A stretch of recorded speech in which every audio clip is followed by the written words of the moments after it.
تو وہ کہتا ہے کہ اس وقت رات کے اختتام پر وہ بابرکت وقت نماز پڑھنے والوں کا استغفار رہے لیکرہم استغفار، اور ان لوگوں نے نماز نہیں پڑھی، ان کا استغفار لذنوبہم، اور نماز پڑھنے والوں کا استغفار لقصورہم مطلب وقت کی کمی، اور استغفار ان لوگوں کے لیے جو نماز نہیں پڑھتے لذنوبہم ان کے گناہوں کے لیے۔ لہٰذا اگر آپ انہیں دیکھ رہے ہیں تو وہ غیر واضح نظر آتے ہیں، کیونکہ اسلامی دن کے اختتام پر وہ استغفار کی جگہ پر ہے، اور وہ جملہ جو وہ کہتا ہے کہ میں بس مجھے اتنا خوبصورت اور گہرا لگتا ہے کہ وہ کہتا ہے لہٰذا اگر آپ محبت کرنے والوں میں شامل نہیں ہو سکتے تو توبہ کرنے والوں میں شامل ہو جائیں۔ اس سے اس کا کیا مطلب ہے؟ محبین وہ جو اپنے رب سے محبت کرتے ہیں، جس نے اپنی روحانیت میں ایک مقام حاصل کر لیا ہے، ان کی روحانیت میں ایک نقطہ جہاں وہ محسوس کرتے ہیں ایک کنیکشن، اور وہ باقاعدہ شامل ہو گئے۔ رات کے لمبے عرصے تک کھڑے رہنا اللہ کی بخشش اور اس کی رضا کا طالب۔ اور ابن رجب رحمۃ اللہ علیہ فرماتے ہیں اگر آپ محبین میں شامل نہیں ہو سکتے تو مستحبین میں شامل ہو جائیں، اگر آپ کرنے والوں میں شامل نہیں ہو سکتے تو توبہ کرنے والوں میں شامل ہو جائیں۔ کم از کم اس بات کو یقینی بنائیں کہ وہ رات کا آخری حصہ ہے کہ تم اٹھو اور اللہ سے معافی مانگو، کمی کے احساس سے باہر کے لیے، ایسا محسوس نہ کرنے کے احساس سے باہر جیسے آپ نے کافی کر لیا ہے، مزید کچھ کرنے کی خواہش کے احساس سے باہر۔ اللہ تعالیٰ کے واسطے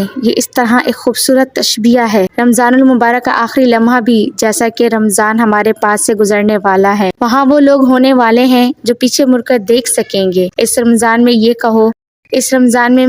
رمضان میں واقعی میں اللہ کے قریب محسوس ہوا، اس سے زیادہ میں پچھلے سالوں میں تھا، اپنے آپ کو پریشان کر دیا۔ میں عام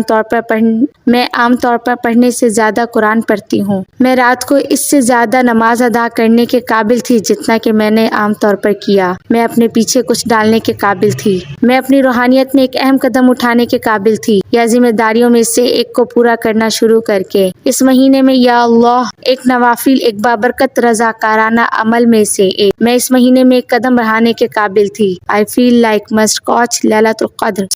اس رات کو محسوس کریں، وہاں وہ لوگ ہیں جو پیچھے مڑ کر دیکھیں گے اس رمضان میں بہت اچھا ہے، اور وہ محسوس کریں گے کہ یہ ایک خوبصورت رمضان تھا جس میں وہ آگے نکل گئے، اور ان کے لیے رمضان کی آخری گھڑی اللہ سے معافی مانگنے کا وقت ہے۔ ان اعمال کے اندر ناگزیر کوتاہیوں کے لیے اور ناگزیر کوتاہیاں جو رمضان کے بعد متوقع ہیں، رمضان کے بعد تو ان کے لیے ان کا استغفار یہی ہے۔ رات کے اس آخری حصے میں دوسروں کے لیے ایسے لوگ ہیں جو ایسا محسوس کرنے جا رہے ہیں۔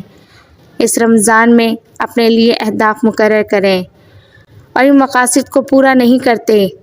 میں قرآن کا یہ بہت حصہ پڑھنا چاہتی تھی، ہمارے اس حصے کو پڑھنا ختم نہ کریں۔ ایسی راتیں تھیں جو میں نے اپنا الارم سیٹ کیا تھا اور میں جاگنا اور دعا کرنا چاہتی تھی، ان دیر راتوں میں نماز پڑھوں۔ خوش و عاجزی نہیں ملی، میری دعا سے خوف، وہ طریقہ جس سے میں اپنی دعا میں وہ عجب حاصل کرنا چاہتی تھی۔ مجھے ایسا نہیں لگتا کہ یہ میرا سب سے زیادہ عبادات والا رمضان تھا۔ ان لوگوں کے لیے میرا جواب ہے اگر آپ محبت کرنے والوں میں شامل نہیں ہو سکتے تو توبہ کرنے والوں میں شامل ہو جائیں۔ رمضان المبارک کے آخری لمحات میں وہ لمحہ جب ہم اللہ سے معافی مانگ رہے ہوتے ہیں، ہم سب، اللہ ہمیں توبہ کرنے والوں اور محبت کرنے والوں میں سے بنائے، اللہ ہمیں مستضعفین اور محبین میں سے بنائے، آمین۔ توبہ کرنے والے اور محبت کرنے والے اس لمحے ایک ساتھ جمع ہو رہے ہیں، اللہ تعالیٰ سے ایک ساتھ جڑنا، سب کچھ بند کرنا اور صرف یہ کہنا کہ واللہ مجھے معاف کر دو، یا اللہ اس رمضان کو قبول فرما، یا اللہ لیلۃ الوداع کو قبول فرما، یا اللہ میری تمام توبہ قبول فرما، یا اللہ میری نیتوں کو ان میں سے بہتر سے قبول، وہ تمام اچھی چیزیں جو میں نے کرنے کا ارادہ کیا تھا، یا اللہ بالکل اسی طرح جب کوئی شخص حادثاتی طور پر کچھ کھا لیتا ہے رمضان کے دن میں، آپ انہیں اس روزے کا پورا اجر دیتے ہیں، اور کھانا صدقہ ہے، اور جس طرح ایک شخص رات کو کبھی کبھار سوتا ہے، حالانکہ ان کا ارادہ تھا کہ وہ اٹھیں اور قیام اللیل کی نمازیں پڑھیں، اور آپ نے انہیں ایک صدقے کے طور پر سوتے ہیں اور آپ نے قیام اللیل کی پوری رات لکھ دی۔ یا اللہ جیسا کہ ہم رمضان کے آخری لمحات میں آپ کی طرف رجوع کرتے ہیں، یا اللہ ہمیں نیک نیتوں کا بدلہ دے، ہمارے پاس اس رمضان کے لیے، اس کے ہر ایک منٹ کے لیے، اور ہمیں ان وقتوں کے لیے معاف کر دے جو ہم نے کم کر دیے۔ یا اللہ تو اچھی کارکردگی میں یا برے کی کارکردگی میں، یا لاپرواہی کا ایک لمحہ جو اچھے کے لیے استعمال کیا جاتا تھا، اس آخری گھنٹے کا استعمال کریں، ان آخری لمحات کو استعمال کریں بس کہنے کے لیے استغفر اللہ۔ اور یہ ایک چیلنج ہے جو میں نے ہر ایک کو دینا چاہتی ہوں۔ رمضان کی آخری گھڑی، اور میں کہتی ہوں آخری گھڑی، آخری گھنٹے، میں صرف رمضان المبارک کی آخری گھڑی کے بارے میں بات نہیں کر رہی ہوں۔ عصر اور مغرب کے درمیان ایک آخری گھنٹہ رمضان المبارک کے آخری دن کا زیادہ تر لوگ پہلے ہی عید کے موڈ میں بدل چکے ہوں گے۔ وہ پہلے سے ہی سوچ رہے ہیں کہ وہ عید کے لیے کیا کرنے والے ہیں، اور یہ ایک غیر معمولی عید ہو سکتی ہے، لیکن یہ اب بھی عید ہی ہے، ٹھیک ہے۔ لوگ اپنی عید کی تقریبات کو ایڈجسٹ کرنے کی کوشش کر رہے ہیں۔ زیادہ تر لوگ رمضان سے آگے بڑھ چکے ہیں۔ آخری رات گزر گئی۔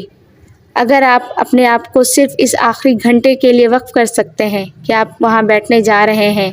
اور آپ خود کو الگ تلگ کرنے جا رہے ہیں، الگ کرنا، دعا مانگو اور اللہ سے معافی مانگو۔ اللہ تعالیٰ رمضان کے آخری لمحات میں پھر ایسا کرے اور رمضان مبارک کے آخری دن کا بھی بھرپور فائدہ اٹھائے۔ اللہ تعالیٰ سے مانگے ہمیں توبہ کرنے والوں میں شامل کرے